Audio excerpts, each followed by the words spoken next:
Today we're going to talk to Courtney Tanaka from ReNew Me Physical Therapy in St. Louis, Minnesota. Courtney is an orthopedic certified specialist in St. Louis Park, and about a year ago, she opened her mobile physical therapy practice to work with moms, runners, and athletes, but in their homes. Courtney, if you want to add anything to your intro. I think that pretty well covers it. Well, thank you for spending some time to talk about your opening story. I think it is really helpful for people to hear what it's like doing a non-traditional style practice. So, not only mobile, but mobile working with a population that may be used to coming into a physical location. Mhm. Yeah. I mean, I think it helps too, especially in the postpartum phase with working with moms to not have to worry about childcare, not have to worry about an extra appointment, and still just feel like they're being cared for. And as in any physical, therapy practice, we want to know what the home looks like so we can make modifications for doing exercises in home. So it's actually been really nice to be able to sorry, to be able to log in and or to be able to go to somebody's home and see their layout and kind of use some things that they can use around their house like that too. So I think that mindset shift of it's actually better for the patient and improves their compliance, improves the ability to do the home program is an interesting shift from, I think a lot of people see, well, you're working with the young active population in ortho. Don't you need a squat rack? Don't you need a treadmill? So, any limitations working with runners without that equipment? there has been a time or two where I've actually run behind somebody. So the biggest limitation would be is if I'm not fast enough or, as fast as somebody I'm working with.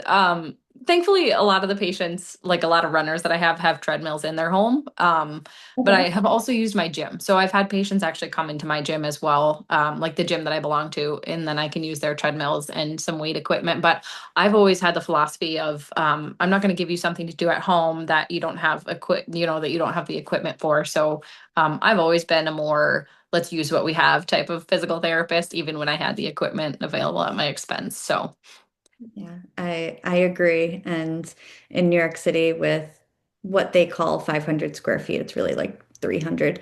I'm with you on the use what we have. Um, exactly. Tell me a little bit about where the practice evolved from. What was the original idea? How long did you think about it before pressing go last year? Well, so I just like I quit my job, right? I'd been in the corporate setting outpatient ortho for 12 years, and my friend would tell you that I'd been thinking about it for at least 5 years, because I'd been complaining about it for that long. I would tell you that I'd been thinking about it for 6 months to a year. There were some extenuating circumstances that had to happen before I was able to pull the plug and actually do it, but from the thought to actually conception, I would say it was probably about a year of really fully thinking about this is what I want to do and this is when I'm going to do it. So, Always interesting to hear the outsider's perspective of, yeah, I knew that was coming. Or, um, curious, what were some of the things that you did in that time frame when you were bringing it from idea to your first patient? well, I wrote my business plan, which for me as a type B person, it's not, I wouldn't probably be able to pull up my business plan for you today, but I wrote it. It's out there somewhere. And I started creating my website and really envisioning like, what could this look like? What will this look like? And, doing all the crossing my T's, dotting my I's, making sure legally I was doing everything that I could be doing that was within my scope of practice, making sure all of those things were set into place before I actually started seeing patients. Did you have any help with those things? This was before I met you. So what was that process like? A lot of research, any other mentors? Yeah, so a lot of research, and we have I think actually a lot of states have it, but here in Minnesota, it's called SCORE, and it's actually a free resource for small business owners. So they give you have a free mentor. They give you all kinds of advice, whether it's accounting, legal advice. So whatever you need, you get like 1 or 2 meetings for free with these mentors through this process. And so I relied heavily on that, and then heavily on in a colleague that also broke off on her own a couple of years ago. So Always nice to have a friend that's a couple steps ahead because anyone who's ahead of you is just going to cheer you on. Um, yes. Really cool that there's a resource like that. I haven't heard of SCORE specifically, but there's one for New York State. So I would assume that there are some state-specific resources out there. I've also recommended the Tory Burch Foundation. Oh, sure. That's one that has a lot of resources specifically for female business owners, though. Oh, yeah. That's awesome. Um, Looking back, after you've been treating for a year in your own practice, is there anything that you did before starting that maybe now looking back, you're like, oh, I spent so much time thinking about the color of my logo? Or like, is there any one thing that you're like, I don't know if I would have allocated time to this a second time around? Hmm. I actually don't think so. I think I took a different approach of like, this is going to be fine. I'm going to have so many patients follow me. I'm going to really just take off and off the get-go. So I think I spent too much time thinking it was going to be easy and everything was going to come easy instead of actually focusing on, okay, actually, I do have to work at it. And these are the things that I need to do to work at it. So yeah, kind of opposite. Um, what would you say is the thing that mattered the most in getting your first few patients? Oh, that's a good question. Um, I think the thing that helps the most is being involved. So before I'd met you, I was literally cold dropping off my business cards at places and introducing myself to, people that random businesses on the street, right? And when I had met you, we talk about networking. And so more than just sending emails, but also attending a lot of events and trying to meet all these people in my same space. And so I think that's been the most helpful because the first handful of patients I got were from people that I met through networking, that I had coffee with, that I share, very similar ideas of how people should be treated and what really entails in the perinatal care in terms of like my client population. So networking and meeting people has been probably the best thing for my business. I think that's a huge distinction to make because when you say networking, that could mean so many different things, depending on where you've heard that term or where you've kind of learned the networking foundation. And we're not talking about buying doctors' lunches so that you could get access to give them business cards. Like that's not what we're talking about with networking. I think what you highlighted is developing relationships with people that you share the same style and you want to actually sit down and have coffee with them and see what's going on in their business or what they're seeing in your patient population, like Mhm. actually learning from each other.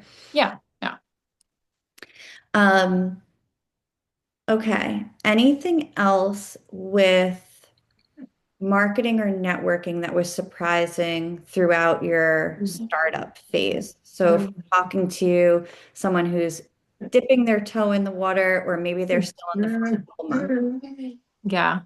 I think, yeah, I mean, I was going about it the wrong way until I met you. And also just like marketing in terms of social media. I have this love-hate relationship with sitting down and creating content that I want because in my head it's important and exciting, and then it's really frustrating when it doesn't get real. So that's been really challenging for me. But I think advice I would give to anybody in this business is find what you love, join those types of groups to meet like potential clients, but also, again, network and meet with people who treat the same type of people that you treat, that you could really share share ideas with and share clients with, and just kind of learn from each other, as you said. Excuse me. Yeah. Marketing is hard. I'm still learning it, Stephanie. We all are. I have a new marketing book every week. The idea is not to ever become done with learning. And I think as PTs, are you ever done taking continuing ed? It's the same thing with your business. It's just not something we necessarily chose to learn when becoming a PT. Yeah. Well, and that's, that's the thing too about being a PT is what I've learned about being a business owner is I give this advice to patients all of the time, and I really should just be taking my own advice, right? You get what you give. If you don't do your exercises at home, you don't see the success. If I don't do the hard work, I don't see the success in my business. And it took me a really long time to learn that, hey, actually this advice works in all aspects of life, not just physical therapy. So, Yeah, it's pretty hard to hold yourself accountable and be effective that way.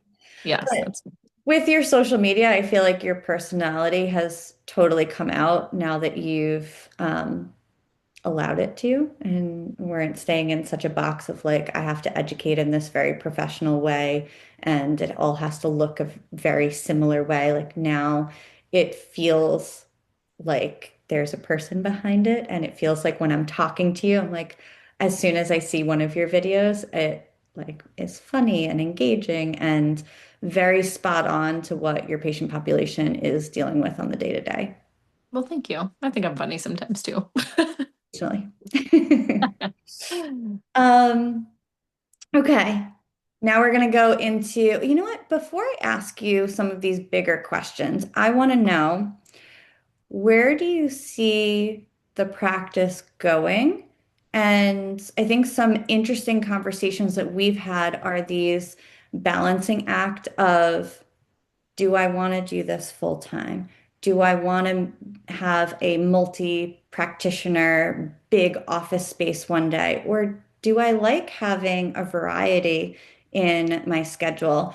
And I think there are a lot of people who feel similar. So can you talk a little bit about what that balancing has been between your clinic work and then your practice work?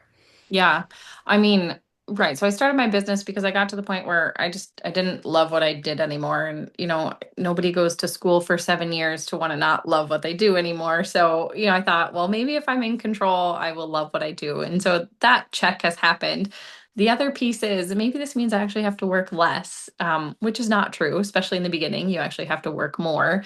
But, when I first started, it was, all right, I'm going to do this full time. Maybe I could see 20 patients a week, and that would be enough to make me happy, really, and obviously financially support my family as well.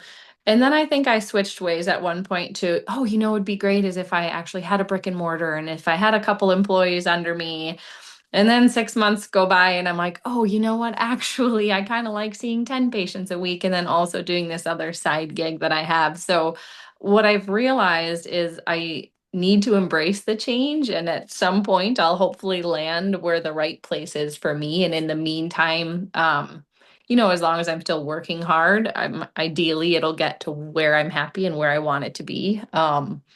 And so I don't know that I found the balance yet, Stephanie, but I'm learning that it's okay to sit in uncertainty for a little while, until something really clicks and I figure out, you know what, this is the way it's going to be for me. So still exploring.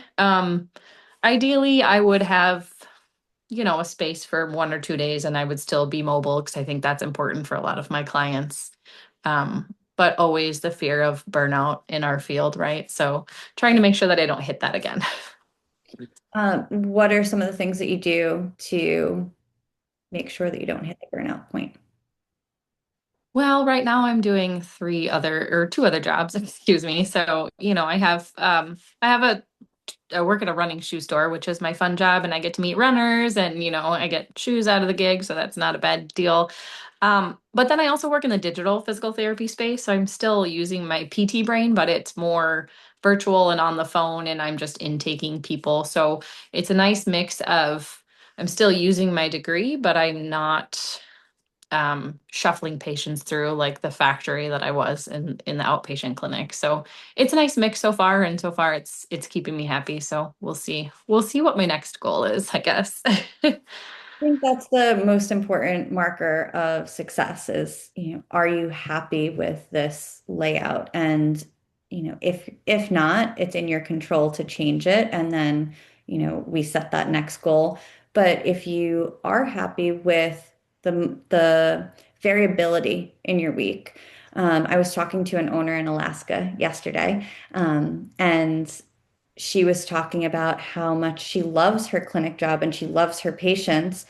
But when she was doing that full time, it's heavy lift. It's a lot, right? So that there's a different burden and potential for burnout there. So having the balance of I get to treat these swimmers and outpatient ortho style, like fun, happy goals, and then also have the balance of the hospital work. And there's nothing wrong with that. And I think a lot of people are like maybe intimidated to start their own practice because they think it means I need to have a brick and mortar with 5 PTs one day. Mhm. Yeah, there are many ways to do it, and it's not a one size fits all, is what I'm learning to be okay with as well. So Yeah. Um, I think that's probably the answer to my next question of how has your mindset changed from opening day to coming up on 1 year? yeah, I think that's a big one that what I've learned about myself is I'm not a very patient person. And so instead of changing my patience level, I've just been trying to accept that for myself and again being okay with uncertainty. But um I think going into it again, I didn't realize that it was going to be a lot of as much hard work as it is. And so and we go through phases, right? I kind of was lazy in the summer and now I'm back to routine with the kids in school. And so now it's okay, get back to work really hard for what I want my business to be. And so I'm having fun with it, working hard, but also enjoying the flexibility that it affords. And so um my mindset hasn't changed a whole lot. I think I'm just trying to understand myself and learn myself a little bit better too. That is the side effect of becoming an entrepreneur is a lot of professional development is actually self-development and learning about how to keep yourself calm when there are so many big ups and downs in the business. Um, what you mentioned about taking some time off when the kids were off and um, being available and being able to be present as a parent. I think that's another big thing that I talk to a lot of owners about is this, I want to work hard and get to the next level so that I can have more money for my personal life and the things that my kids want to do. And then I also don't want to miss any time with them. Feelings, thoughts. Well, and I think that's a big one, right? So there's a lot of pros to being a PT. One of them being most of the time you can go to work and leave your work at work and come home and still be present, but one of the big cons is because we're patient to patient to patient to patient, there isn't a lot of flexibility for me to leave and go to a kid's, function at school. And so to be able to say, yes, I can volunteer for your field trip, or yes, I can pick you up early from school today to go have an ice cream date or something. Has been pretty awesome. But the repercussion is if I don't work, I don't get paid. So, you have to kind of make that balance as well. But so far, so good. So, I would call it more of a lifestyle practice versus, building with the intent to sell one day and have, a big brick and mortar that we're valuing and passing on. Right now, it's fueling the lifestyle that you want. mhm, And I do think that that's a lot of times the initial goal when going out on your own. It's like, I want the flexibility and I want the full control to treat for the set duration that I want to treat each person. mhm. Yes. Um, Talk to me a little bit more about your specialty. How did you choose the type of patient that you wanted to work with? Did they choose you? That's a good way to put it. I think they probably chose me. So I do remember this distinctly. There's one day this patient came in and she was newly-ish postpartum, so like 8 weeks, and was having terrible back pain with breastfeeding. And in that moment, I realized like, what? underserved population we are as moms because you have a baby and then everybody forgets about you, or everyone tells you, well, that's normal. You just had a baby. And I literally gave her one exercise and she came back the next week and she was so happy that she could feed and she could wash the bottles and her back wasn't bothering her. And so I think that she chose, my clientele for me of like, okay, these moms need somebody, and maybe they don't need 75 exercises to get better, but maybe they just need one person to care about them. And on the side, maybe they need one or two exercises that can really focus on, their own self-care. Because I always say you can't care for somebody else if you don't care for yourself first, right? So, I think they chose me because, and I've been there too, right? I mean, it's one of those things where you're like, oh yeah, and also, to be fair, I think a lot of my male colleagues are like, oh, I can't treat that woman. She just had a baby 8 weeks ago. I'm not really sure what to do with that. So I think there's a lot of that. My goal is to bridge the gap between pelvic floor therapy and orthopedic therapy. So that's my goal. Yeah. So do you do any pelvic floor therapy? I do not do pelvic floor. I treat from more of an external orthopedic lens. Not to mention, there are a lot of women out there who don't actually want the internal pelvic floor. So, although pelvic floor is a hot button and it's really important, I think it's also important to understand that that's not the only way to get your results. Sometimes it is, but there are other times where it's not. So, yeah. And I'm a runner myself, and I know that having a baby changes things in terms of getting back to runners. So that's why also my other specialty is runners. So Yeah.